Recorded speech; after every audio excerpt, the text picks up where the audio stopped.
Podcast Network Asia. Hindi ko sinasabing go. Pasok ko yun yan. What else?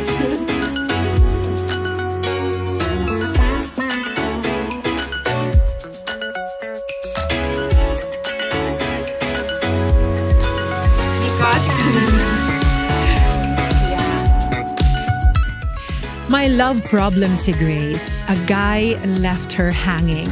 Nako, pag-usapan natin yan. This is the 8th episode of the Major Podcast with Venus Ra.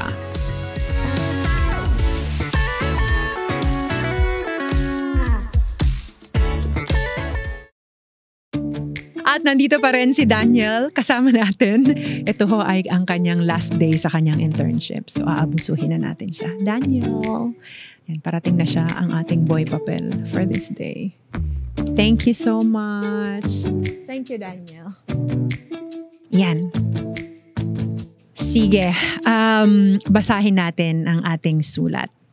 Hey, Ate V, itago mo na lang ako sa pangalang Grace. I'm a single mother and turning 30 this year. It's my heart's desire na balang araw ay ma-experience ko namang i-pursue ng tamang lalaki who will wholeheartedly love and accept my son. Yung tipong papakasalan ako at mamahalin ng buong buo. But while praying and waiting for that moment, Ate V, I enjoy serving in the church and managing my family business and spending time with my son and parents. Pero may gusto akong ihingi ng advice sa'yo, Ate V. Na ako'y na-admire na guy sa church and same pod mi og ministry. Friends kaayo ming duha na usahay kamera pod duha ang magkasinabtanay. Sabi ho ni Grace, meron daw ho siyang gusto na guy sa church. Pareho sila ng ministry at saka, silang dalawa lang yung nagkakaintindihan. Meaning, magka-wavelength silang dalawa. He's a gentleman, caring, fun to be with, friendly to other ladies as well, and very generous. We talk almost every day, chat or coffee. We joined retreats together and conferences with our fellow singles in church. As time goes by, nagka-feelings ako sa kanya, Ate V. Yun nga lang, I think he only sees me as a friend. I stopped hoping that we will be more than friends because I want to guard my heart. But one night, he called me and expressed his feelings for me. But it left me confused. The following day kasi, he told me to just brush off what he said. Hala.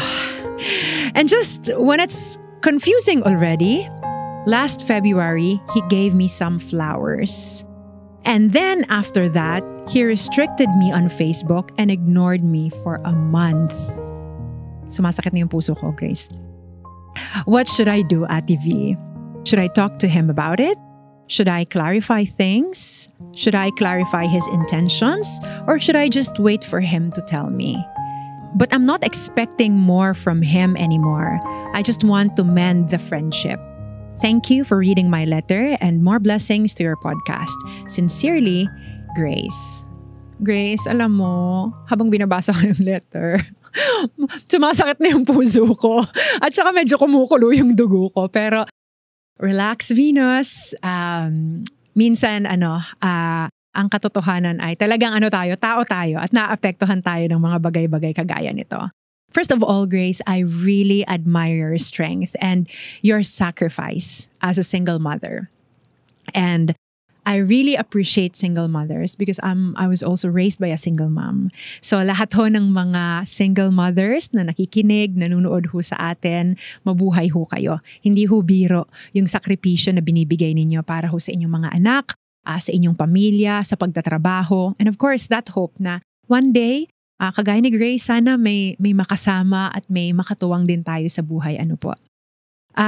Grace, you're right. You deserve to be pursued by the man who will accept you wholeheartedly and also will accept your son. You deserve that. And every woman does. And I'm glad that you're praying for it and that you're patiently waiting. Sabi mo, while waiting for that right man, you enjoy life muna by serving the Lord and spending time with your family. That's a very good thing because while you're waiting for the right man, you also become better and well-rounded person in the process. And you're setting a good example to your son. Makikita yon ng anak mo, Grace, sa totoo lang. And that being said, pag-usapan natin yung love problem mo. No, medyo kanina pa ako affected, Grace. Sa totoo lang nangyayari talaga to. Nangyayari na itong mga bagay na ganito even in our faith community. Nasasaktan tayo or minsan nakakasakit tayo because nobody's perfect. And we always say that even those people in the church, alam natin na lahat tayo, mga makasalanang tayo na kailangan ng tulong. So this is a reality and this also happens even in our faith community. It was definitely wrong for the guy to express his feelings and tell you the next day to just brush it off. Okay? Medyo relax na ako ngayon, Grace, habang sinasabi ko to. Tapos, bibigyan ka pa ng flowers, pero hindi ka kikibuin ng 1 buwan.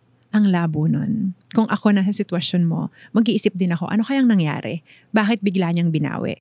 Tapos biglang binigyan ako ng flower, tapos biglang hindi nagpakita. What happened?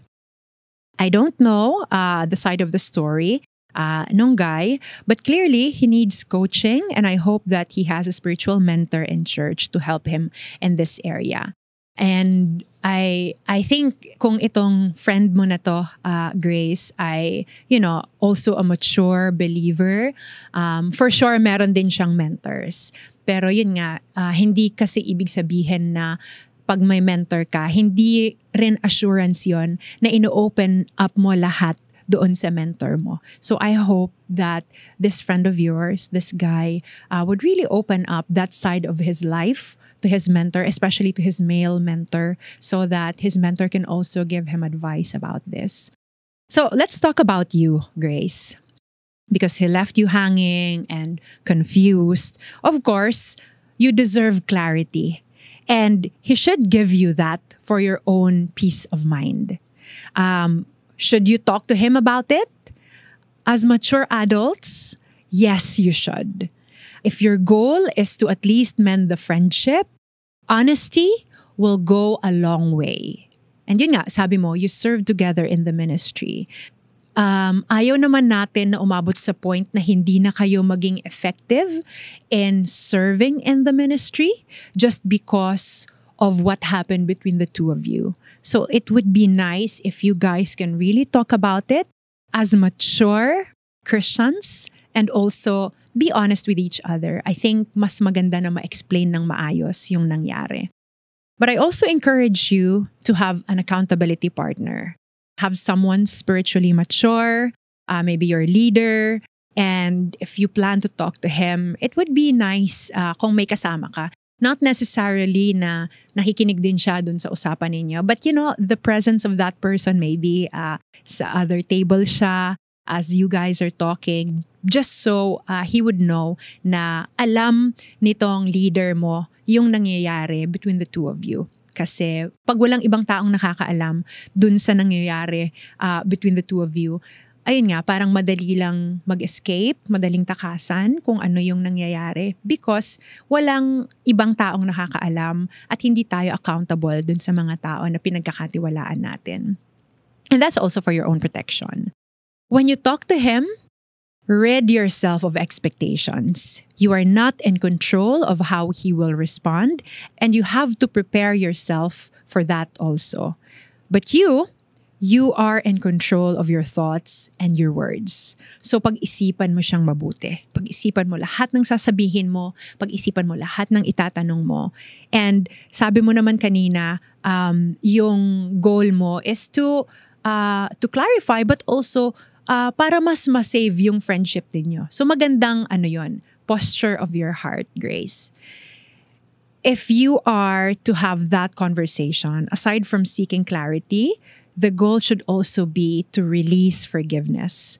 Mas magaan ang buhay pag walang emotional baggage. And again, your service to the Lord will be more effective.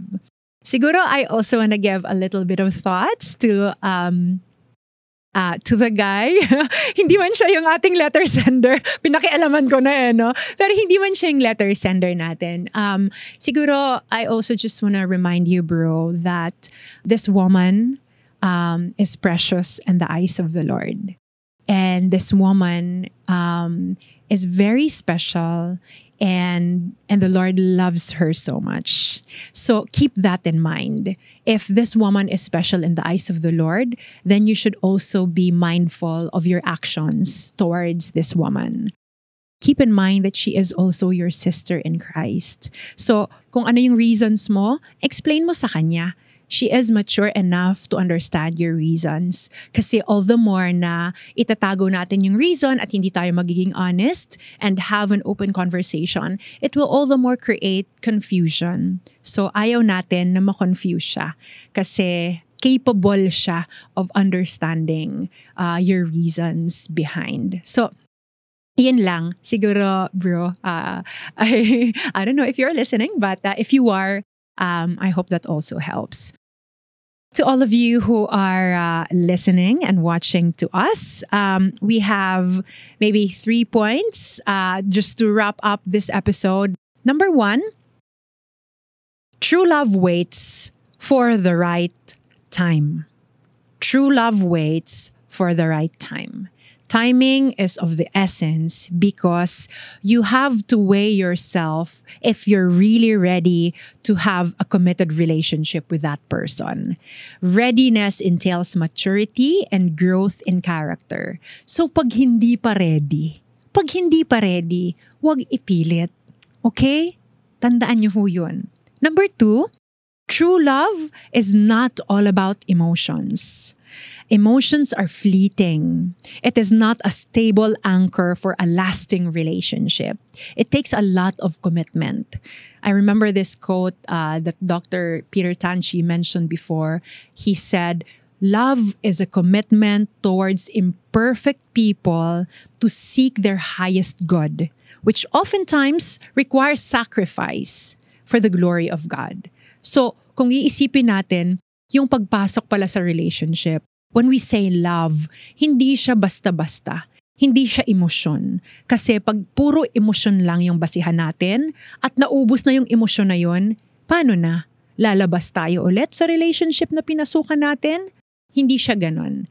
It is a commitment. So hopefully, sa una pa lang, alam natin that true love is a commitment. And finally, there's power in our words. It's hard to take back things we say. That's why we need to think about it carefully. Minsan, we just say things loosely, or minsan, dahil sa bugso ng emosyon natin, nasasabi natin yung mga bagay-bagay, pero hindi pala natin napag-isipan ng maayos. I would say na bago natin ilabas talaga sa bibig natin yung mga bagay na gusto nating sabihin, napag-isipan na natin yun ng ilang beses. Napag-isipan na natin yun. And hopefully, pag sinabi natin yun, sinabi talaga natin yun because we mean it. Not because we feel like saying it. And then afterwards, we'll take it back. And then, paano na yung taong pinagsabihan natin? Paano na yung mga taong nakarinig sa sinabi natin? So, there's that responsibility sa lahat ng words na sinasabi natin sa ibang tao. I hope that makes sense to you. And before we go, I just want to say hi to all the scholars of the Tani Foundation. I was there last week. And I was really encouraged because I spoke in front of hundreds of scholars of the Tani Foundation. And I was once a scholar when I was in college. Kaya sobrang sarap ko na makakita ng mga scholars din. And you know, at some point, maybe I have an idea of ano ba yung pinagdaanan nila, ano yung pinagdadaanan nila, and how important it is to finish their studies and to have someone sponsor their education. So sa Tani Foundation, thank you so much for doing what you do. Malaking bagay ho yung ginagawa ninyo at nakakatulong ho kayo sa maraming kabataang Pilipino. And also, shout out to our anonymous viewer. Alam niyo ho, she sent this message to us. She said, "I just finished listening to episode 6 and it's the episode that resonated to me the most. I have also been struggling with anxiety and depression. Thank you for featuring this kind of topic and helping spread awareness. Indeed, there is no shame in seeking help. Thank you so much for all the support. And again, follow us on Instagram and TikTok, and we also share snippets of the show sa Amin Hong TikTok at sa Amin Hong Instagram. So thank you for doing that. Follow and subscribe to the show on Spotify, Apple Podcast, and on YouTube. Till the next episode.